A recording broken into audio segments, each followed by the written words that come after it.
a visit. The Malthouse on Stradbally's main street is the artistic studio of one very talented young lady from Poland, Edyia Szymanska. She works on ceramics alongside her partner Chris. Edyia is only full-time at her art a couple of years, though she knew from a very young age this is what she wanted to be. Art was always in my family. My father was an artist. He was a painter and a writer, and he used to teach me painting, and it was very, very good fun as I remember it. And when I was 15, he died. And at that time, I was supposed to go to the high school, connect with the art. I loved to paint, do the sculptures when I was younger. And after his death, I just decided to don't do it, just to don't have any connection with the art anymore. And I did the physiotherapy school, I finished the study, and I finished the fitness academy as well, start to work on it. But that wasn't the thing which I want to do in my life. Do you know that kind of feeling which you have inside of you, that it's not this, you just want to do something else. So I just bought a few pieces of clay and started to do the sculptures. And after that, there was no stopping her. When Chris came into her life, they decided to leave Poland and try their luck in Ireland. We came from Poland, but in Poland at that time it was very hard to find the customers. The galleries just didn't want to take any new products because it was no sales. So both of us just didn't have enough money to keep the studios anymore. So the first time when we came to Ireland, it's just a time when we tried to earn the money to cover the expenses, to cover the studio in Poland. And after the half of the year, we just decided to open it here.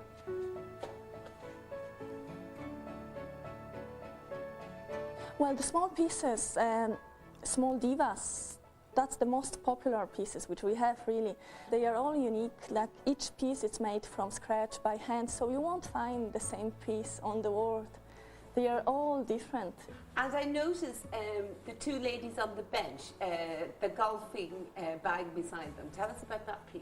Well, that piece is a commission for the golf club, and that will be the ladies' captain prize. And each and every one of Edyia's handmade pieces are unique, from her wall hangings to her ever-popular divas.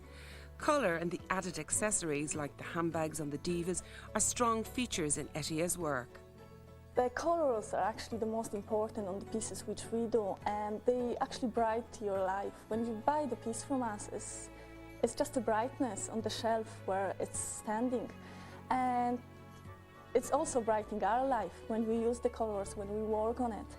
When Edyia has time, she also likes to do one-off pieces using different materials. Her latest one is very poignant. That piece, it's steel and clay connection. And that's the hands coming out from the steel, from the wall. That behind the cage, you have the living people. And the hands called you for help. Work she has done is this lamp. Well, this piece, you can see my background in physiotherapy. It's like ribs coming out from the body. And the head on the top, that's a woman's shape. And you could see the red light coming out from it. It's like your feelings, heart. So the ribs open you. There is no doubting the talent of Edyia Szymanska, and even though she's only a very short time living in County Laois, it already feels like home. We never thought that we will stay here for a long time, because all of our friends were saying that where we came here just to get some money and come back to Poland and live there. And the first thing which we changed in our thinking was this, that we want to stay here forever, we want to keep the studio here, be here, live here. So the island, it's for us like a home at the moment. The people are very nice as well, and we have lots of friends around. We basically want to stay here forever.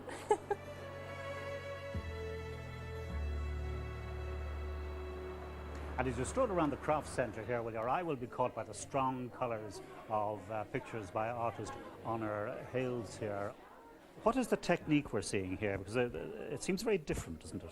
It is indeed, and it's with the graphics background, I always had a fascination with line, and it was always my strength. I did my thesis in colour psychology, so working with glass especially is a really good thing for me because the light works incredibly well with the colour. So something like this. And these lines are sort of raised. They are. It's all the paints and varnishes I use are enamel-based paints. They were originally designed to detail stained glass windows and Tiffany lights.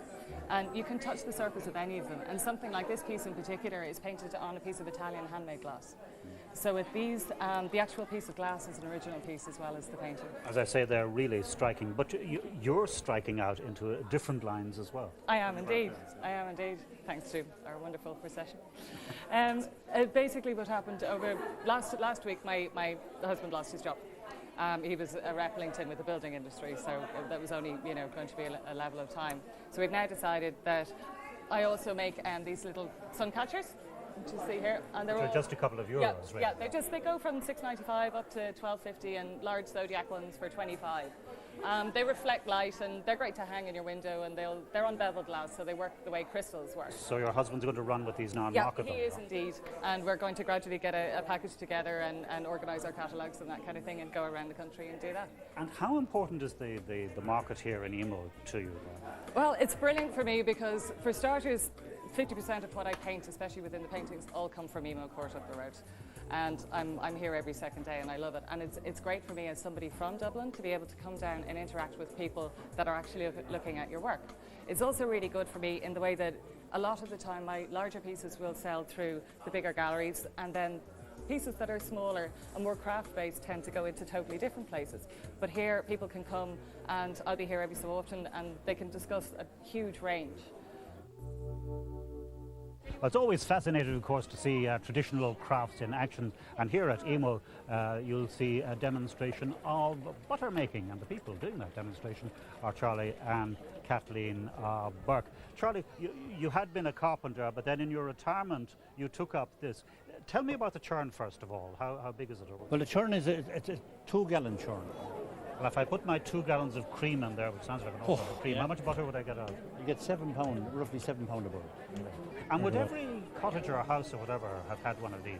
Yes, that'd be the standard for the ordinary house. And where did you come by this one? This is Mammy's churn. So you used to see your mother Oh, making yeah, well, butter in this very churn? Yeah, oh yeah. We buy in the cream, we don't skim the cream like we did years ago. Yes. We buy in the gallon of cream I have time now.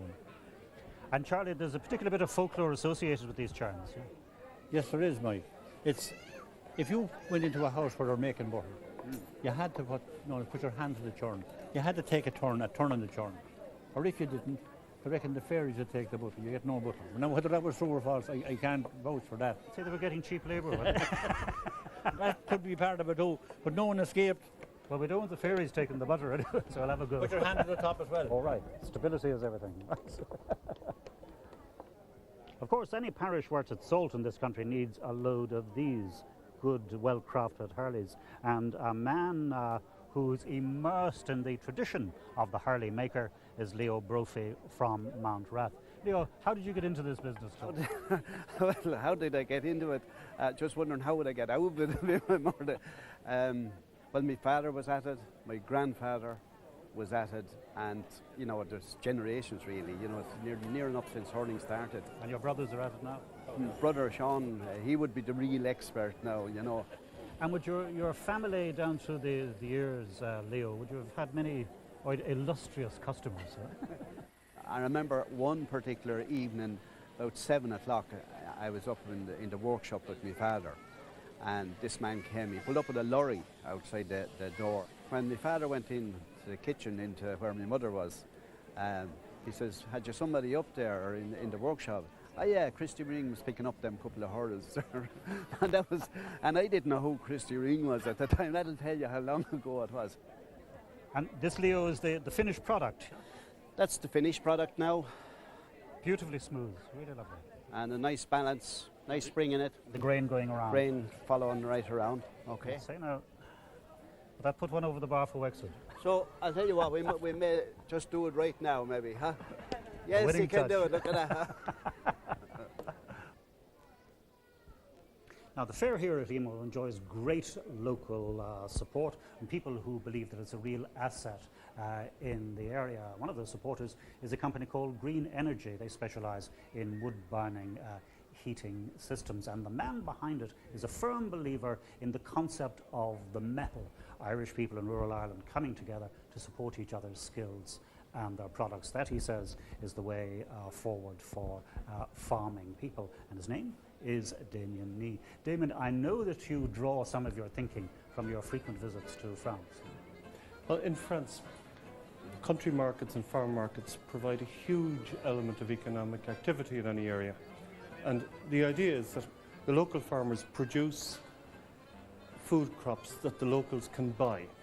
And there is a direct connection between the money they make and selling the produce locally.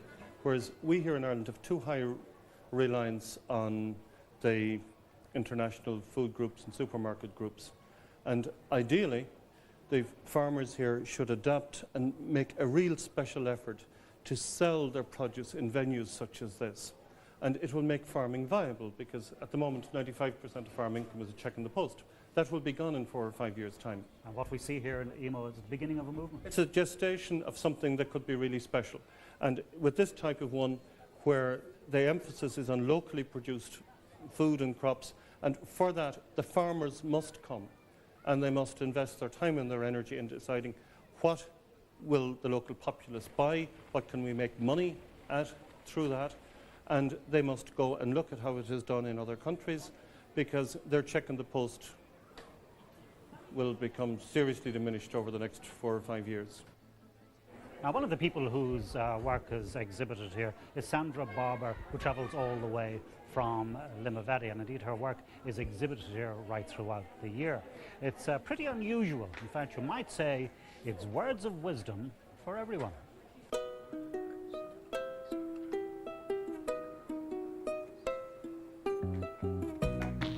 Welcome to this emporium of bags, bangles, and other bits and pieces of bric-a-brac that this woman of artistic skill and talent garners from every art and part of the planet. The bags are sold from her house here in Limavady, and the works of artistic excellence created in the studio out the back find their way all the way down to Laois in the heart of Ireland. Sometimes the more simple the idea, the better.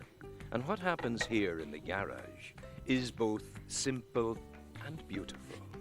And it's flying off the stall shelves in Laois. It all started about 8 years ago when a friend of mine went off on a trip and brought me home a little plaque, which I really liked, and I thought maybe I could do something along the same lines. So I started experimenting with woods and colours, shapes and styles, and got to where I am today.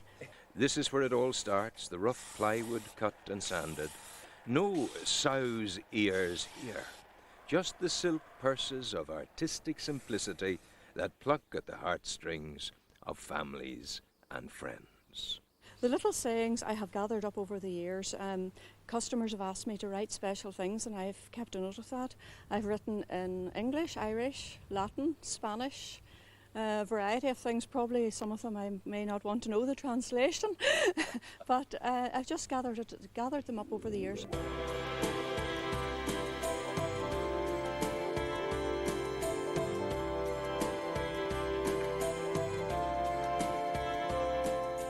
Both of us can't look good. It's either me or the house. If I can please only one person a day, today isn't your day, and tomorrow doesn't look that good either.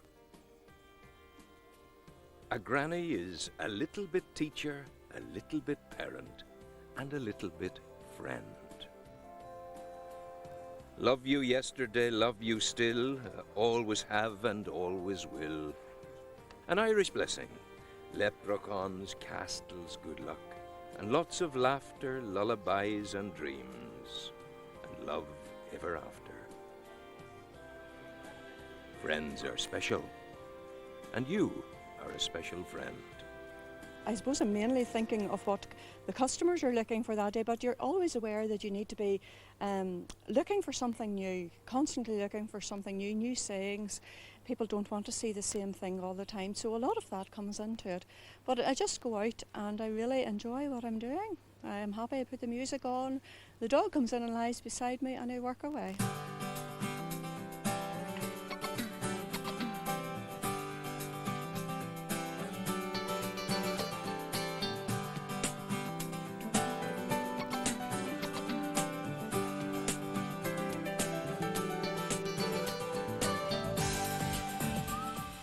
surprisingly for me, yes, they do seem to like it. It's the idea of a little sentiment that you can hang on the wall and it's there permanently, rather than a card that you might have on your mantelpiece for a week.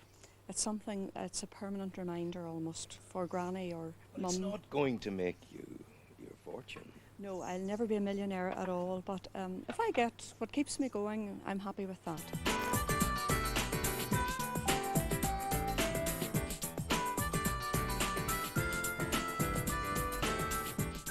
Poetry and messages of humour and family love and caring to the one side, the ordinary work of the household still goes on. But what drudgery there might be is well put in place by the artistic freedom and substantial productivity of what goes on in the garage and goes from here in the northern lands with love all the way to Laois.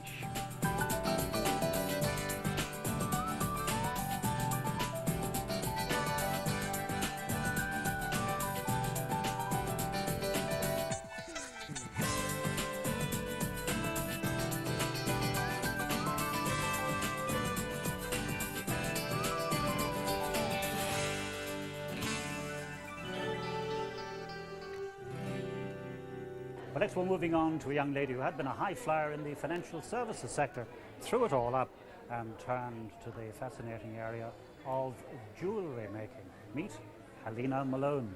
Helena, why did you throw up the financial sector? I was travelling in New Zealand. I was working with some jade where they show you how to carve the jade, and it was very hard work. My hands were sore, there was blisters, everything, and I really loved it, and I realised I was definitely in the wrong job. So this is more fascinating than looking at a computer screen. It certainly is, it certainly is. And these are your gems. What is the process? What do you produce? Well, I produce different types of jewellery using gold and silver and platinum. These, for example, are orange and yellow diamonds. These are green diamonds just here. So I would use rubies, different types of sapphires. I'd source them just to making sure that they're really good quality. And these are all items of jewellery that a lady would wear? They are indeed. I also make items for men. I generally work to commission, but I have small numbers of limited edition collections that I like to make for people. And having parachuted out of financial services, how does one learn how to be a jeweller?